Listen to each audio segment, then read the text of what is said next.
Well, howdy, howdy, howdy. Nearly Senior Citizen here. Greetings, boys, girls, and to all of our non-binary friends, and welcome to this, a brand new day. It is a lazy Sunday, and since I do not follow sports in the slightest, I have no interest in physical sports at all.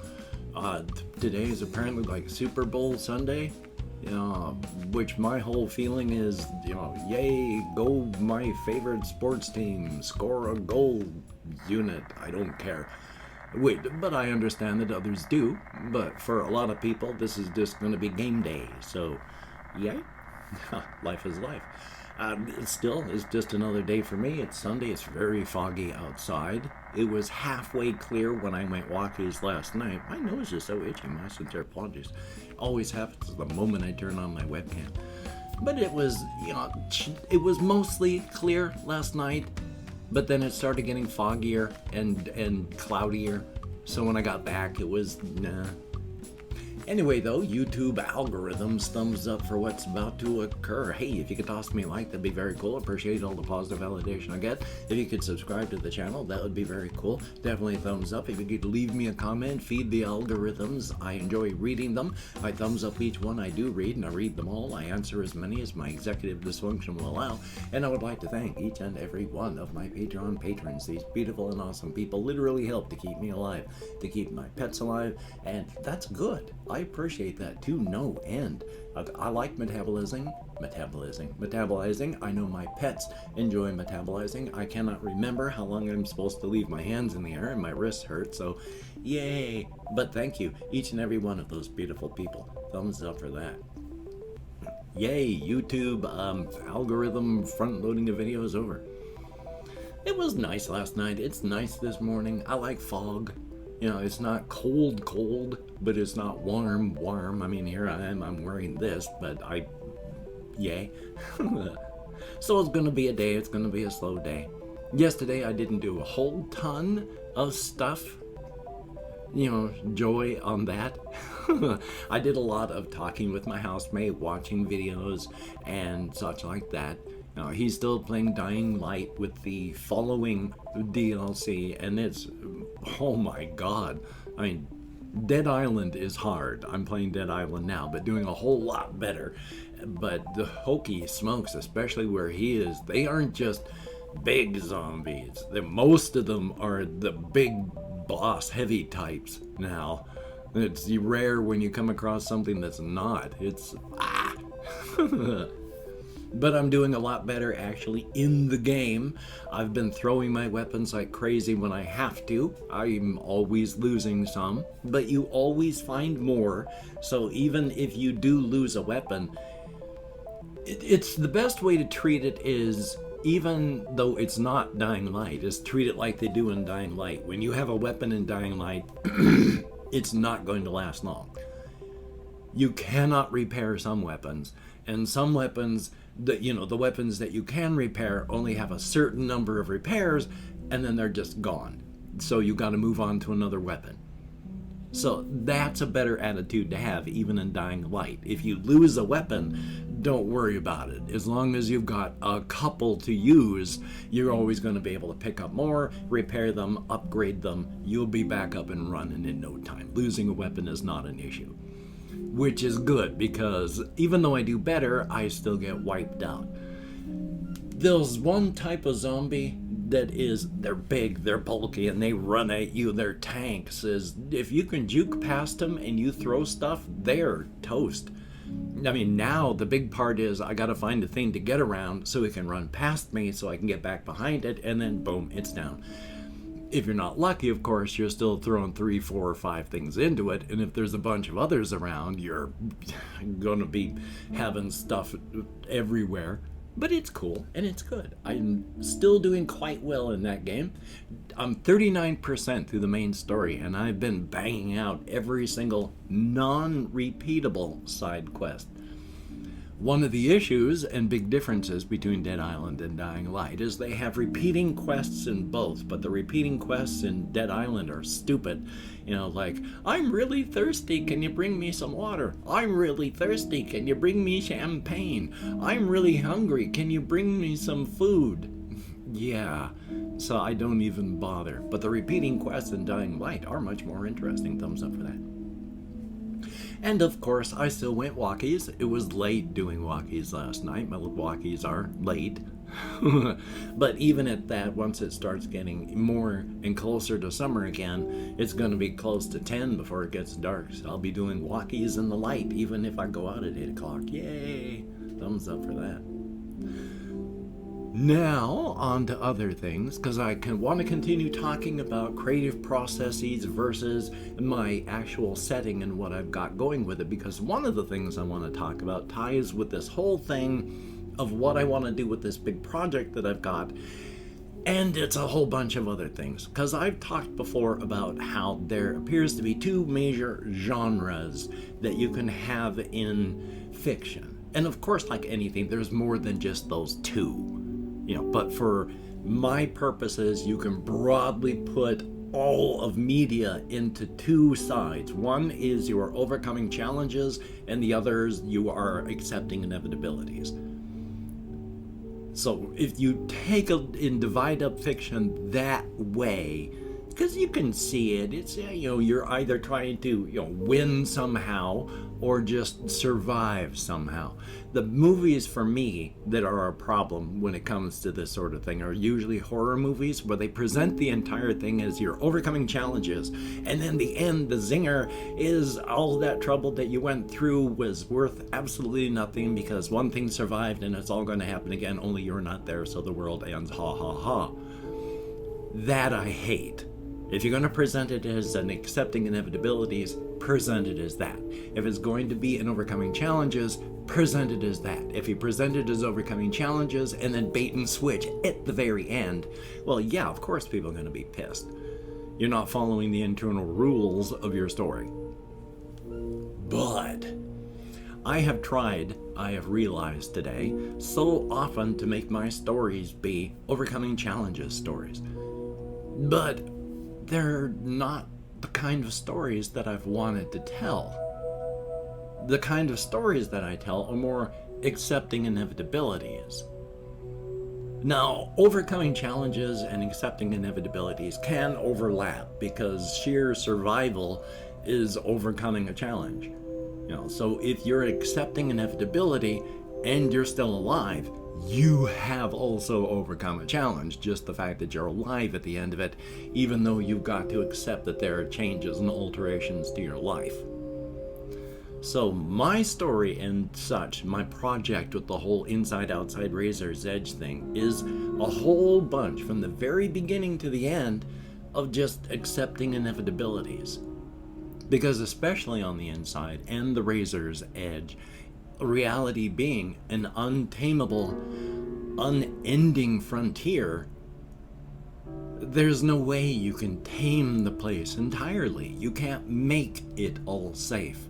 You're not going to be able to say, I am great, the place I live in is safe, I am king, or whatever ruler type of my castle, because at any time on the inside or the razor's edge, your chances of being eaten are just small. Not minuscule, not vanishingly small, not tiny, just small.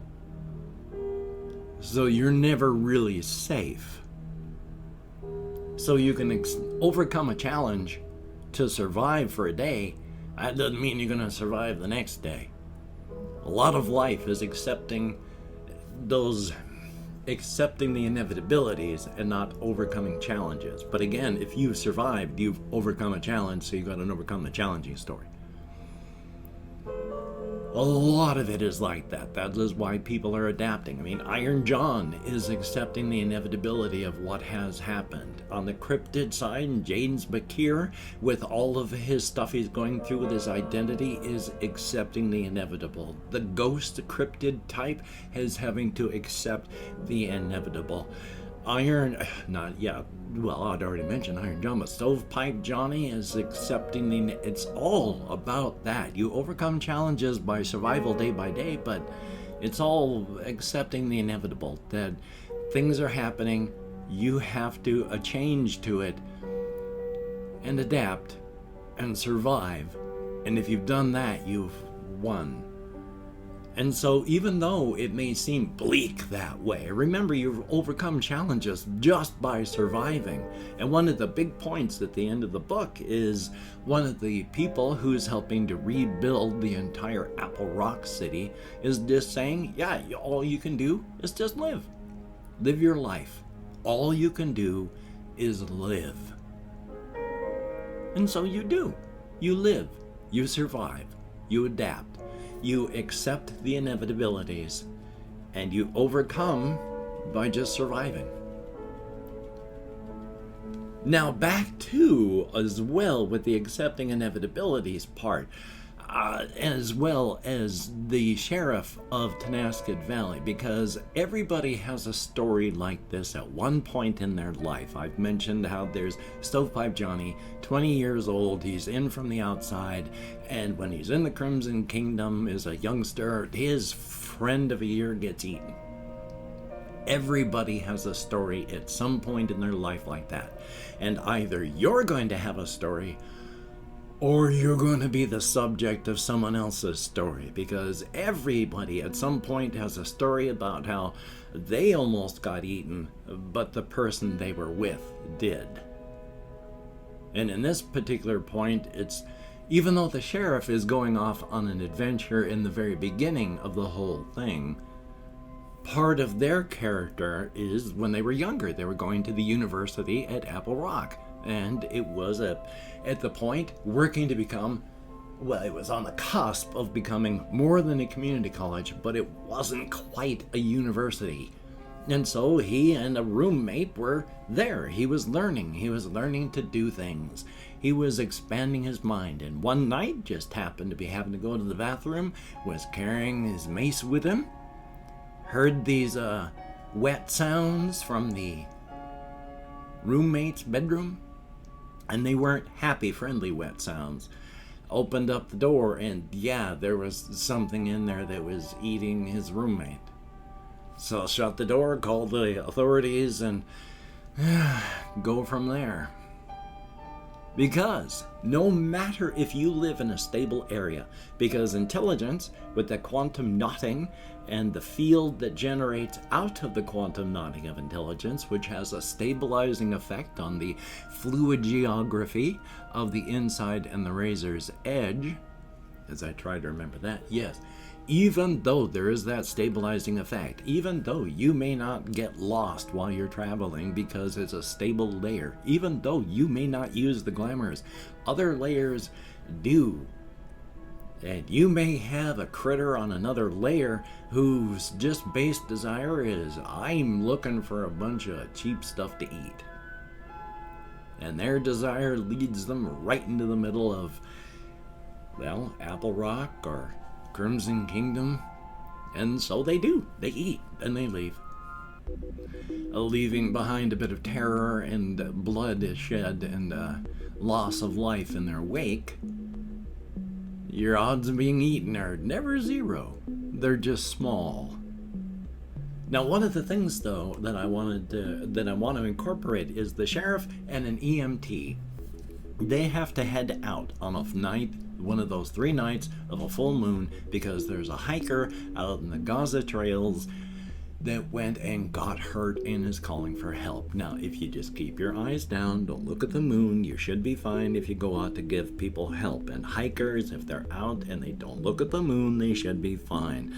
So the sheriff gets an EMT and they start heading out, because the Gaza trails especially are just exceptionally fluid geography. It's never the same. If you have any kind of tracker, you can watch the tracking ping on your device as it moves out of sight through the fluid geography. So it is a mess, and he and the EMT head on out into the Gaza trails, which ends up in the Gaza forest, which is bad because they're trekking their way towards the phone and the hiker, and they hear the cry of the transcended. The hiker must have gotten off the phone and immediately looked up at the moon and started sinking and changing, and now it's hungry and needs to eat. Now, if you're out in the woods, you're doing okay, the transcended are big. They're not thinking great. They are not built for being in a forest environment. So as long as you keep moving and work smart, the odds of your actually being eaten are small.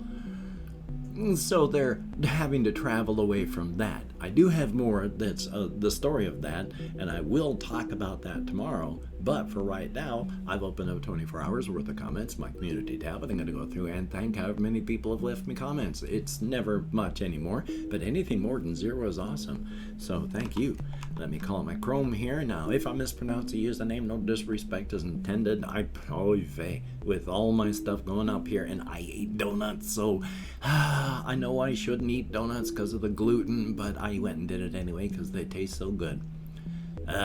With that and a whole bunch of issues, I do my best, and if I get lost, and if I mispronounce a username, so we have Ice Damon, thumbs up and thank you. Confused Owl 29, always good to see you in the comments. We have, I think it's OVS or DVS Gaming, thumbs up and thank you. It was a good little conversation. There is Ben B, thumbs up. There is Kapaki, hey, it's been a while, but I'm glad to see you in the comments. There's Jesse Koskinen, thumbs up. Matt LB21, thumbs up and thank you. Flora Mew, always good to see you in the comments. Very good stuff to think about always. We have Robert Bitsilly, thumbs up and thank you. And that is it. Thumbs up each and every person that left me a comment in the last 24 hours. It is greatly appreciated, even though it is only for a short time and only in text. You get me out of my head and into the world and dealing with real people, and that is appreciated. So, of course, with my hands in the air, don't know what device you're watching this on, don't know where the show more video description is, don't even know if you can access it. But if you can, inside there are links to all my various channels, as well as links to things like my Twitter, Facebook, Patreon. And again, I would like to thank each and every one of my Patreon patrons, and hopefully I'll be able to keep my hands up in the air for the proper amount of time and not get lost. We shall see. But each and every one of these beautiful and awesome people are literally beautiful and awesome for helping to keep me and my pets alive. If you would like to be a beautiful and awesome person, links to becoming a patron are in the video description, so thumbs up on that. Now, if you'd like to help me out without becoming a patron, I do have links to a PayPal as well. And if you'd like to help me out without sending money at all, I do have links to my Amazon wish list. Can't speak English all of a sudden. So very cool if you could check that out. Now, don't feel obligated. I don't feel entitled. And if you cannot or do not donate, I take all good wishes and I deposit them in the bank of my heart where I draw interest. So thank you very much. If you could toss me a like, I appreciate all the positive validation I get from my existence, a definite thumbs up. And of course, if you could hit the notification bell on the subscription button, that would be very cool. Thank you. Definitely a thumbs up on that. Well, Hokey smokes. Yeah, I've got all sorts of creative stuff I'm still working on. I'm trying to gel the entire razor's edge sort of thing into more of just a rough timeline and actually plot out the various points. So it's coming together in my head, if nowhere else. I've got a whole bunch of physical stuff I'm going to try and do more of today. That's, excuse me, kind of a hiccupy burp thing. Oof, nah. So I got stuff I gotta get done. Past that, it's just a lazy Sunday. I hope you enjoy yourself, and if you want to get things done, I hope you do them. And if you don't, I hope you don't. Definitely a good thing. I'm going to get this changed too. I haven't done it yet, but why? And of course, with the Covfefe bug raging, you know the precautions you have to take. People are finding out to their horror that the long Covfefe bug problems afterward are things like blood clots and permanent heart problems, so be careful. So, until we meet again, you take care. Have a great day today. I will see you on the flip side, and, well, quite frankly, I think that's a very good idea.